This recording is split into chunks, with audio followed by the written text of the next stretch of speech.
درنو لیدونکو السلام علیکم. د یو ورور د سترګو لیدلی حال داسې بیانوي.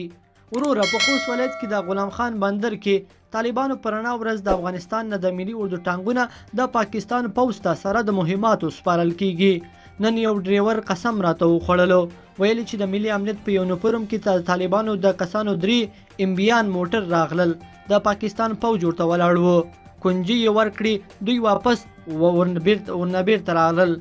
ویلي چې موږ ډریورانو د هرې سترګې نه اوښکې روانې وي او ژړلې. هره ورځ دا حال وي وروره، که غږ پورته کړي او د مخنیوي لپاره یې څوک وي که نه لاړو تباه شو. ملک مو په رڼا ورځ د پاکستان لخوا اشغال دی، ولا که په دغه یوه ورځ هم خبره دروغ وي.